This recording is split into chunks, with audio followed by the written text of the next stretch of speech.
All right, welcome in everyone for another deep dive. Today, we're going to be looking at the Philippine party list system. And for this deep dive, we're using Republic Act number 7941. A fascinating piece of legislation, really. It tries to, ensure that everyone's voice is heard in the Philippine House of Representatives. It's not just about the usual political parties. Yeah, it's about making sure those who are often marginalized, those underrepresented groups, have a say. Right. Precisely. It's about giving them a platform to influence the laws that directly impact their lives and, well, the entire nation. Okay, so how does this party list system actually work? I mean, what's the basic idea? You can think of it as proportional representation. Imagine a pie chart, right? And each slice of that pie represents the percentage of votes a group gets. Now, the party list system, it takes those slices, those percentages, and turns them into actual seats in the House of Representatives. So if a group gets, let's say, 10% of the votes, they get 10% of the seats that are reserved for these party list representatives. You got it. It's not a winner-take-all kind of system. It's all about reflecting that wide range of voices, the diversity of voices that you find in the Philippines. Makes sense. But who are we talking about here? Is it just political parties? It's actually a lot broader than that. The Act lays out four main categories. You've got political parties and then sectoral parties. You've also got sectoral organizations and even coalitions. Okay, wait, hold on a second. I'm already getting a little bit lost here. Sure. What's the difference between all those? Okay, so let's imagine you have a group of, let's say, farmers, and they really want to make sure their concerns, the things they care about, are heard in the government. So they might decide, hey, let's form a sectoral party that focuses on, just agricultural issues. It's kind of like a political party, but it's super focused, laser focused on a specific sector. Okay, so it's a party with a very, very clear agenda. What about a sectoral organization then? What makes that different? All right, so think about maybe a group of nurses. And these nurses, they're working abroad, and they want to make sure their rights are protected. They want to be represented. They may not be a formal political party, but they've got those shared concerns. They share, characteristics or employment, and they're seeking a voice. That's a sectoral organization right there. So under this system, you could have, I don't know, overseas workers, teachers, even artists, all forming groups to try and get their interests represented in the House. Exactly. The Act actually specifically mentions several sectors like labor, peasant, fisherfolk, urban poor, indigenous cultural communities, you name it. Wow, the elderly, the handicapped, women, youth, veterans, overseas workers, professionals. That's quite a list. You mentioned coalitions too, though. What are those exactly? Well, think of coalitions as kind of like alliances, for the election. So maybe you've got a group that represents teachers and they decide to team up with a group representing social workers. Maybe they see that some of their concerns overlap, right? So they join forces, pool their resources, try to boost their chances of getting that representation. Okay, that's pretty smart. So you've got all these groups, each with their own perspective, their own issues they want to focus on. But how do they actually, get on the ballot? What's that process look like? Well, it all starts with registration. Each group, they have to file a petition with a COMELEC, that's the Commission on Elections, and they have to do it at least 90 days before the election. They've got to prove they're the real deal. A legitimate organization with clear goals, a constitution, bylaws, a platform, list of officers. It's quite a bit of paperwork, actually. Sounds like it. But is it just about, filling out the right forms? Or does the COMELEC have the power to say no? Can they actually reject groups? Oh, yeah, absolutely. The COMELEC, they go through all the applications and then decide, approve or deny, based on, specific criteria. Right. Makes sense. You want to make sure only the legitimate groups are actually getting on that ballot. But what are some of the reasons that a group might be rejected? Well, first off, you can't be a religious sect, right? This party list system, it's for political representation, not religious advocacy. Okay, that makes sense. Separation of church and state and all that. What else? Advocating violence, that's also a big no-no. They want to be sure that all the groups are committed to, peaceful and lawful ways of achieving their goals. So no armed revolutions. Got it. Are there any, surprising reasons a group might be disqualified? Oh, there are actually quite a few. You can't be a foreign party or organization. And accepting foreign funding, specifically for the election, that's completely off limits. So even if a group, let's say, agrees with a foreign political party on some issue, like, I don't know, environmental issues, they can't take money from them to help with their campaign. Exactly. The Act is very clear on that. And here's another interesting one. If a group doesn't participate in the last two elections, or if they consistently get, less than 2% of the vote, they can actually be kicked off the list. So it's not enough to just register once and then, sit back and relax. You got to really engage with voters and actually prove that you have enough support to justify having a seat in the House. You got it. It keeps things dynamic, right? Yeah. Make sure that the system is reflecting the current political landscape, how people are actually feeling. Okay, I'm starting to get a better picture of how this whole thing works. All these groups vying for a voice, and the Comelec there making sure only the ones who meet the criteria get onto the ballot. So let's say a group manages to jump through all those hoops. What's next? What's the voting process like? Well, here's where it gets a little different from your typical election. See, voters actually get two votes for the House of Representatives. They get one for their, local district representative and then another one for a party list group. So it's not like an either or thing. You can choose both a representative for your specific area and then a group to represent those broader interests. Yeah, exactly. And that second vote, the one for the party list, that's cast for the entire group, not just a specific individual candidate. So it's even more important to really, do your homework, know which groups are registered and what they actually stand for. Absolutely. I mean, if you vote for a group that's not even registered, it just doesn't count. And that brings us to, the next big step. Mhm. How do we actually figure out who wins those seats in the House? Yeah, that's right. We've been talking about all these groups competing for those spots. But how do we determine, who actually gets them? Well, remember that 2% threshold we talked about earlier? That plays a huge role in figuring out the winner. Yeah. So that's like the bare minimum to even be in the running for a seat, right? Exactly. To even get a single seat, a party list group, they need at least 2% of all those votes cast for party list representatives nationwide. Okay, so that makes sense. But then what? After a group crosses that 2% line, do they all just get, like, the same number of seats? Not quite. It's about proportional representation, right? So the more votes a group gets, the more seats they get. But there's a catch. There's always a catch. What is it? No matter how many votes a single party list group gets, they're capped. They can't have more than 3 seats in the House. So it's kind of like balancing that Yeah. proportional representation, but also making sure there's still a bunch of different viewpoints. Yeah, exactly. It's interesting how the system tries to balance all of that. Okay, so let's say we know which groups won some seats. How are the actual representatives, the people who will fill those seats, how are they chosen? So each winning group, they give the Comelec a list of nominees. These are the individuals who could potentially end up filling those seats in the House. Right, we touched on that before. But what about, like, the selection process? How does a group even choose who's going to be on that list? Well, there are certain qualifications, of course, like nominees, they have to be natural-born citizens of the Philippines, registered voters, residents for at least a year before the election. And then, they need to be able to read and write and be a genuine member of the group they're representing, for at least 90 days before the election. So no last minute jumping on the bandwagon. You got to actually be connected to the group you want to represent. Absolutely. There's also an age requirement, too. Nominees have to be at least 25 years old on Election Day. But for the youth sector, it's a little bit different. Yeah, that makes sense. I mean, you wouldn't want like a 50-year-old representing the youth. So what's the age range for that sector? Youth sector nominees have to be somewhere between 25 and 30 years old. And here's an interesting thing. If a youth representative turns 30 during their term, they can still finish it out. So you could have like a 32-year-old representing the youth. That's right. It's amazing how they've thought through all these different possibilities. But I'm guessing there's probably a limit on how long someone can actually serve as a party list representative. Oh, yeah, definitely. They can serve a maximum of 3 consecutive terms. That's it.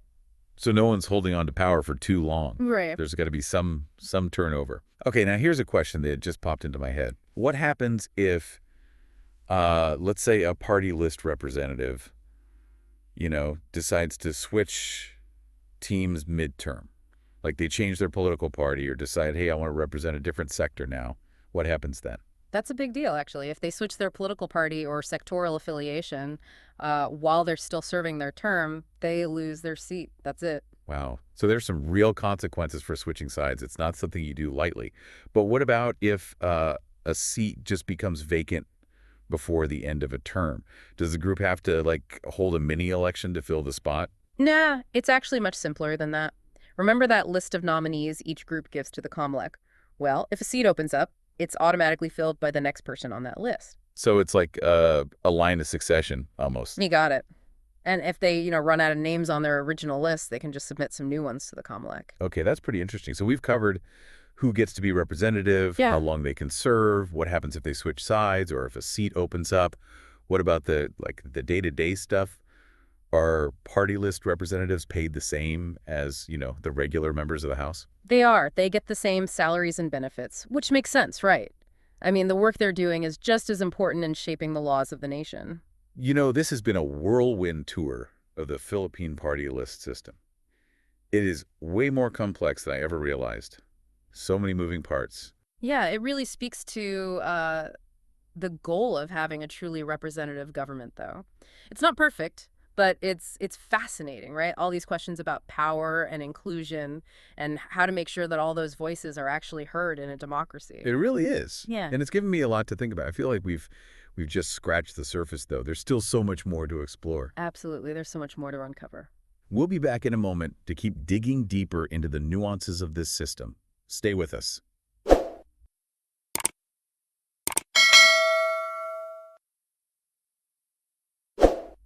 All right, we're back and ready to dive even deeper into this Philippine party list system.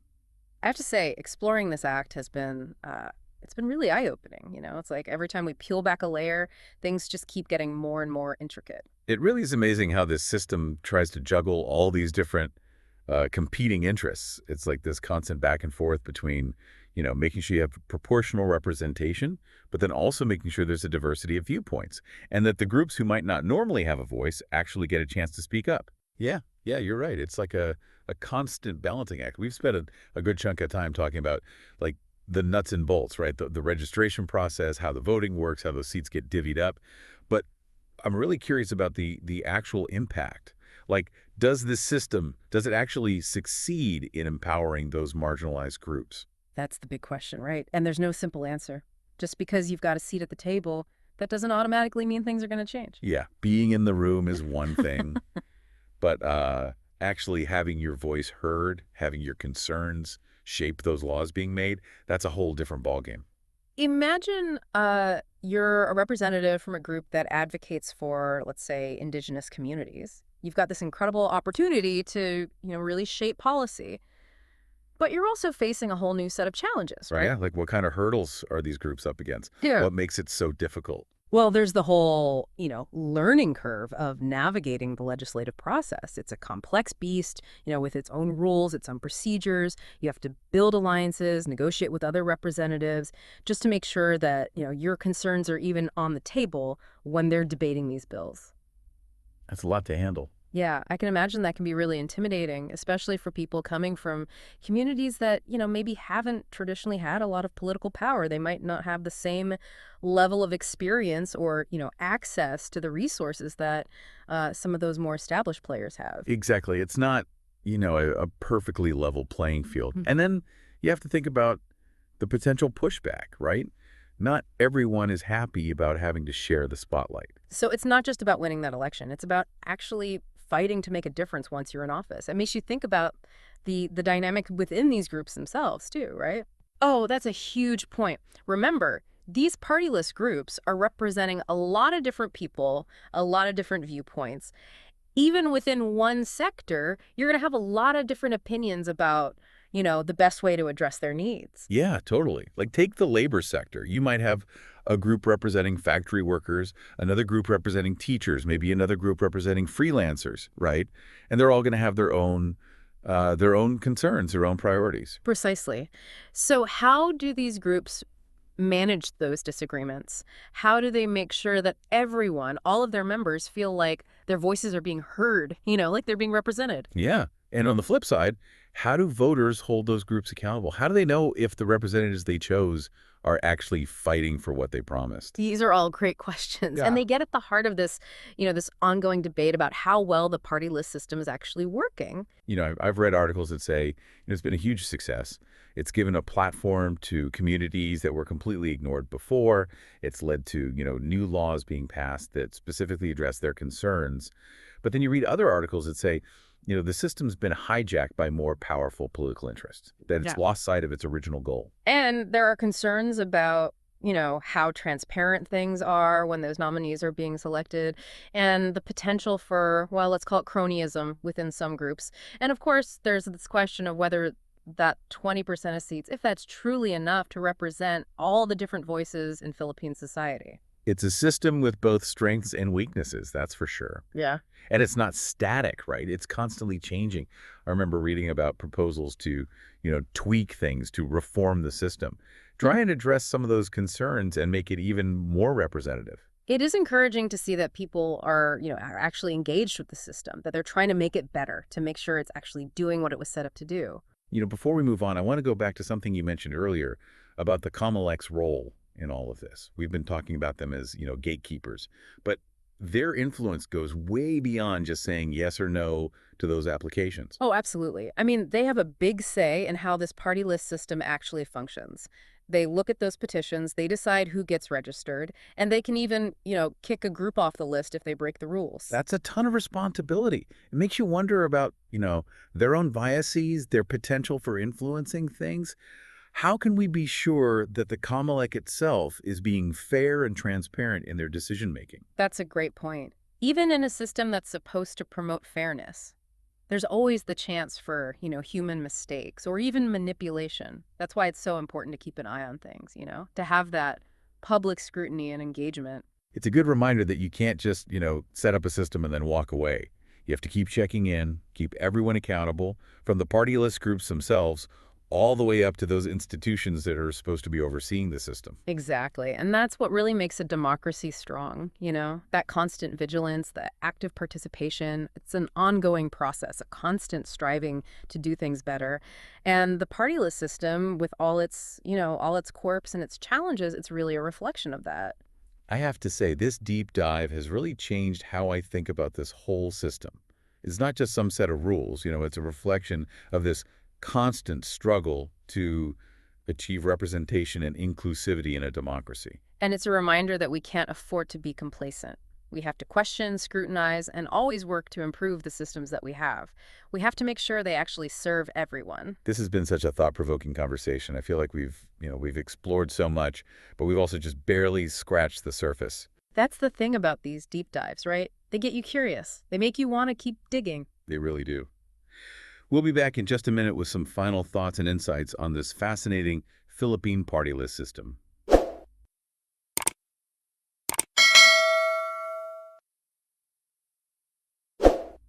Welcome back to the deep dive. It's been quite a journey, exploring this party list system. It really makes you think about how a democracy tries to make sure everyone's voice is heard, how it grapples with representation.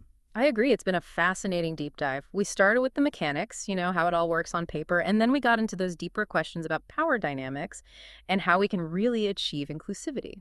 It shows you that creating a system that actually represents all the diverse voices in a nation, well, it's not simple. There are always going to be those challenges, compromises, and debates. Yeah, and those conversations are so important. We need to look at these systems with a critical eye and think how can we make them better? How can we make sure they're actually working?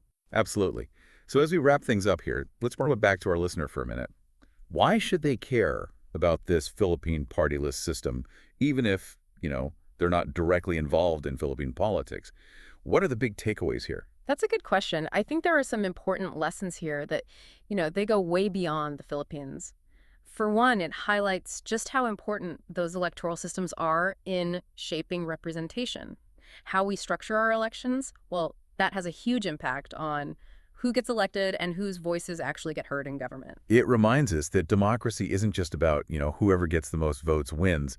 It's about making sure those minority voices, those marginalized communities, the people who might not have a lot of political power, that they still have a seat at the table. They still Yeah. have a chance to influence those decisions that are going to affect their lives. Right. And the Philippine party list system for all its challenges and imperfections, it's a real attempt to tackle that complicated issue. It shows that there's not one perfect solution that works for everyone.